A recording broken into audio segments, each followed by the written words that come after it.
Welcome to the Iron Self podcast, where we jump into health, fitness, mindset, and becoming the best version of yourself. Today with your hosts, Mike and Kayla Minion.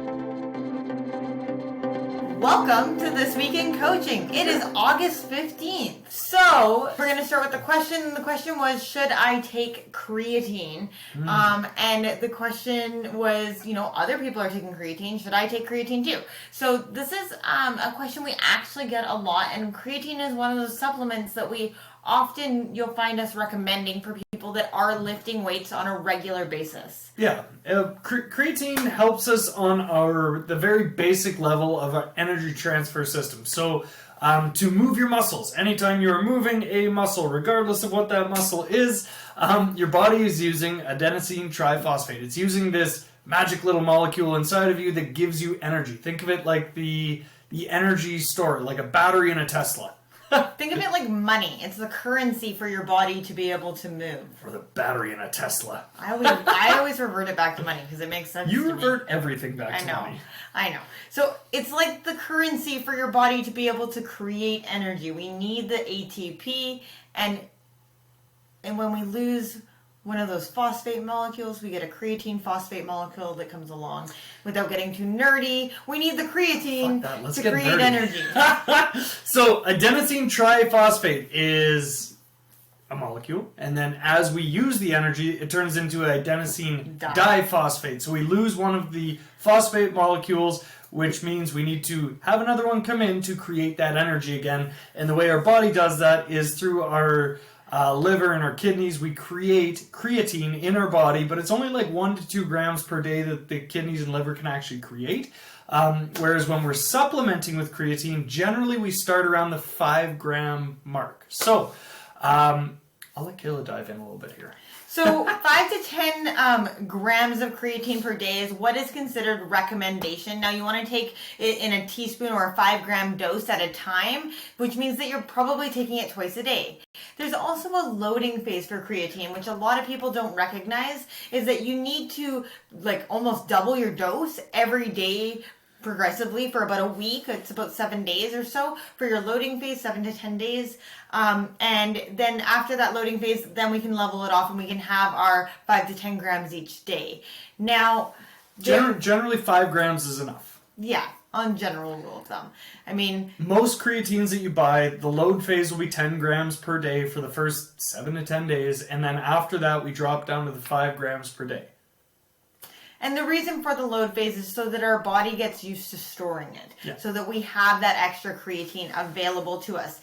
Now, there's 20% of the population, if you're a rare unicorn, maybe you're like me. You can non-responders. You're a non-responder. And so I can take creatine, and my body just naturally produces enough creatine. And so when I take creatine, I actually don't see benefit from it. Now, I guess we haven't even addressed, what are the benefits of taking creatine?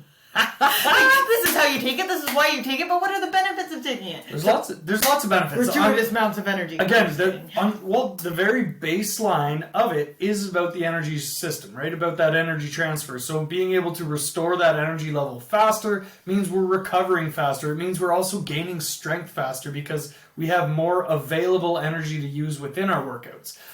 So the main reasons that people use it is because you will see appreciable strength gains faster if you are a responder to creatine and you are supplementing with creatine, because your body has that much more energy available at any given time. So if you're looking to put on a little bit more muscle, creatine might be advantageous for you.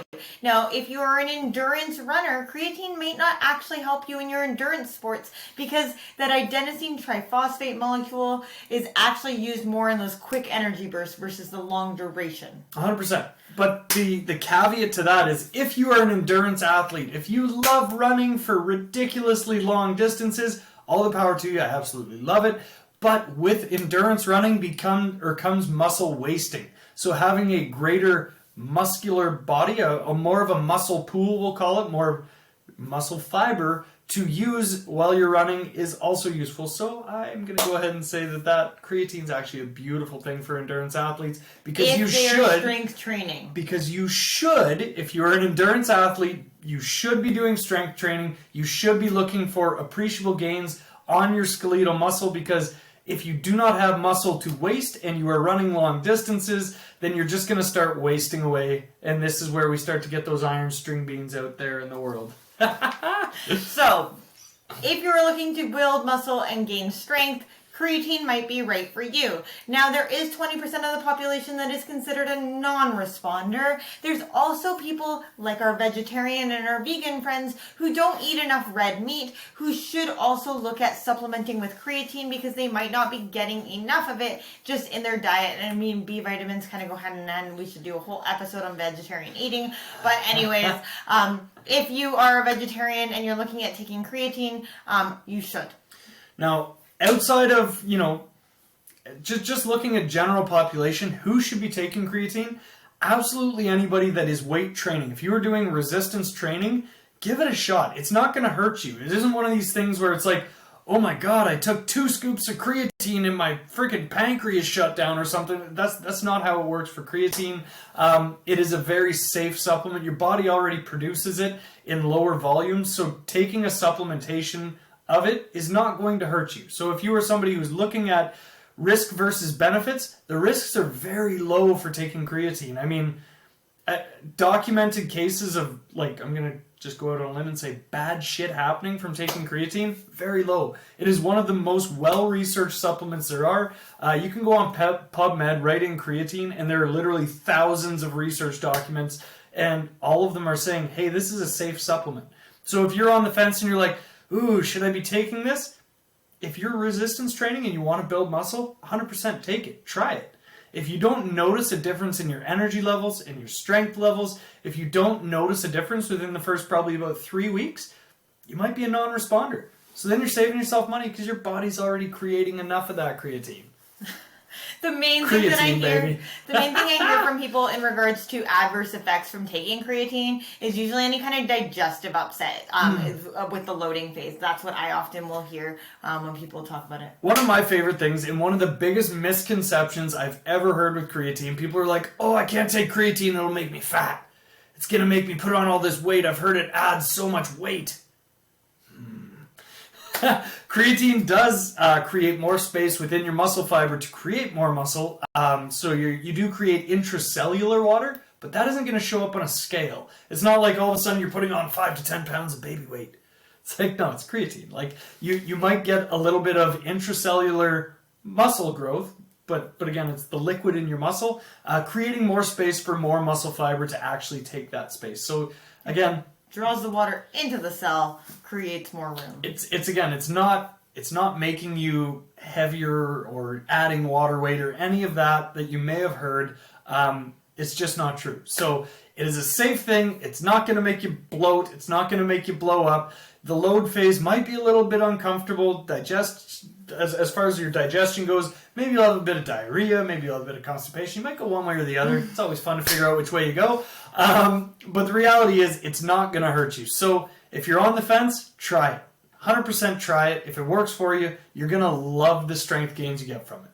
Okay, hopefully that answers. If you guys do have more questions on creatine, please message them to us. We'd love to get back to you on that. Yeah. Okay, moving on. We're talking about how hard are you pushing yourself in your workouts. And let's be honest, most of us, we need to call ourselves on our shit. Like, we go through the motions of the workout, we set ourselves at this rep range, like 8 to 12 reps, and you're hitting 12, and you're like, yeah, finish my workout. But, like, you probably could have done 14. But you did 12 because 12 was your rep range. Like, there's a lot of us that we mentally get in our own way. Rep ranges are those fun things, right? We as coaches set a rep range. We're like, hey, we want some hypertrophy. We want to be able to see the muscle growth, give it a little bit more extra blood, get that pump in there. So we're going to give you a higher rep range. Sure, 10 to 15 is your rep range for this exercise. And then somebody hits 15 and they could keep going to like 20, 25. And they're like, well, my rep range is 15. I'm good. So what would you say to that? Well, first of all, they need to increase intensity. Their load. So increasing the load, the resistance that they're using, maybe the time that they're under the tension, but whatever that intensity is, maybe there's a rest pause set. Like, there can be lots of different ways on changing up the intensity and the resistance within that workout specifically. Now, if you cannot add more resistance or add more load, then that's where we look at slowing things down. That's where we look at maybe adding reps depending on what your goal is or what you have available to you at that moment. Yeah. If you're ready to make a change in your life, step into the best version of you, check out our Iron Self Transformation Program. Find more info on our website, www.ironbodycoach.com. So this is a beautiful thing to say, because so many people, when we're talking about our progressive overload, we're saying we want to be able to progress this movement. We want more weight, we want more reps, we want more of something. Well, then somebody's like, well, I don't have more weights, and I can't spend 40 minutes doing a single exercise. It's just not going to happen. There's other ways that we can manipulate that too. So maybe it means we're taking less rest in between our sets. Maybe instead of taking 60 to 90 seconds in between your sets, you're only taking 30 to 60 seconds. So you're taking those smaller rests, which is increasing the intensity of that workout.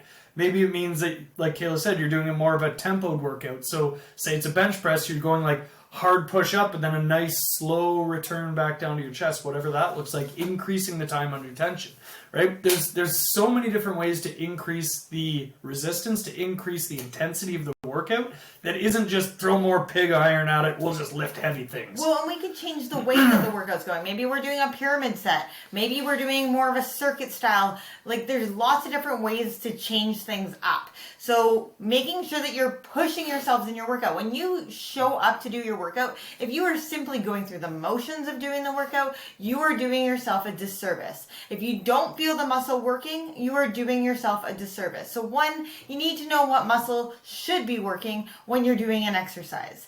Two, you should be pushing yourself. So whatever your brain tells you to do, I always say to people, I want you to do 2 more, because our brain will give up long before your body does. Okay, so push yourself. Try and do that 2 more. See if you can do that. Oh, I can? Can I increase the weight? I mean, I was doing feedbacks for clients today, and I was looking, and I saw this one, and it was like 85-pound hip thrust and for a set of 12, and 12 was the maximum reps. And then the following week, it was like 100-pound hip thrust for a set of 12. How did you go up by 15 pounds in 1 week?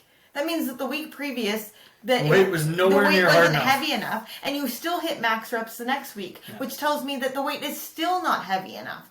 So this is where we need to start pushing ourselves a little bit more in our sets. So we, as coaches, will often use something called reps in reserve or rate of perceived exertion. These are 2 rating scales that we'll often say to our clients, try these out, see how they feel to you to decide how hard you're actually pushing yourself. Because we always talk about meeting yourself with where you're at each day, right? Are you ill? Are you suffering from something? Is there something else going on in your life? So how can I begin to meet myself? Well, I need maybe a rating scale that'll help me distinguish that. Yeah, no, that's great. So reps in reserve is exactly what it sounds like.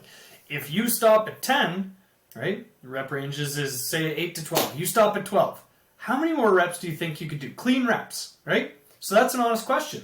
Did it feel really taxed at 12? Would you even be able to get 1 more rep? If the answer is no, well, you're probably pushing the weight pretty hard at that point.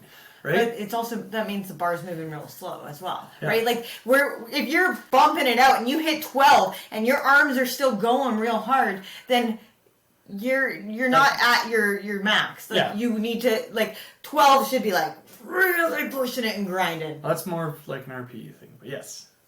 Anyways, we're gonna get there. But the idea is that when you're looking at reps in reserve, how many reps could you do? Clean reps.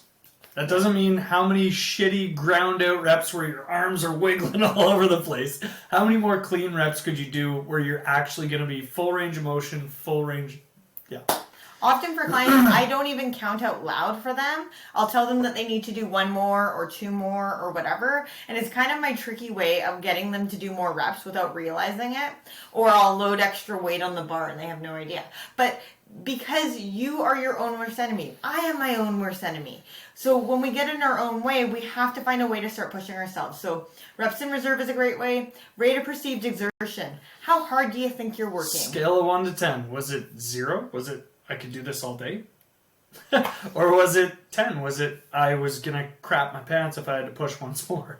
Right? Well, I mean, realistically, are you at a 10? And we don't want you at a 10 all the time. If you show up every day in the gym and you're a 10 on all of your workouts, then you are going to burn yourself out, and you're going to hit a week where you can't do anything because you're completely burnt out. Yeah. So you want to hang out at that 7-8 for your rate of perceived exertion. How hard am I pushing?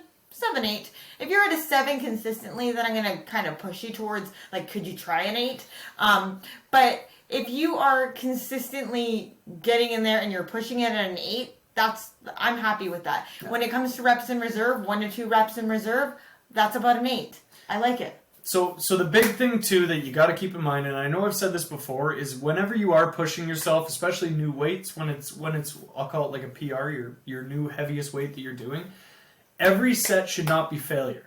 If you're going to go to failure, that's okay. It is okay to tax your muscles till absolute failure. And for anybody out there that doesn't know what failure looks like, it looks like a bench press bar coming down and not being able to physically go back up because you can't push it. It looks like going down in a squat and having to drop the bar because you physically can't stand back up. So failure, to me, means failure. There is nothing left in the tank. You are dropping the bar, the weight, the kettlebell, the cable, whatever you have. You're physically not able to lift that anymore. So if you are going to failure, 1 exercise per muscle group per workout is the most I would ever give anybody, and you'd be lucky if you get that 1 to 2 times a week. Because the reality is, if you are pushing yourself to failure every single workout, then you will be overreaching. You will be exactly what Kayla said, where you need to take like a week off because your body is just beat to hell. So, want to throw that out there. Failure is something that we do train to, just not every day. Right. So how hard are you pushing yourself in your workouts? If you are not pushing yourself each time to progress, more reps, more time under tension, more weight, whatever that is, then you might not be getting the benefit of your workout, right? We do our workouts, some of us, but like me, for mental health. Some of us are also doing it for like the physical health. And some of us are just doing it because we want to achieve another goal, whether that be a body recomposition, whether that be weight loss, whatever that might look like.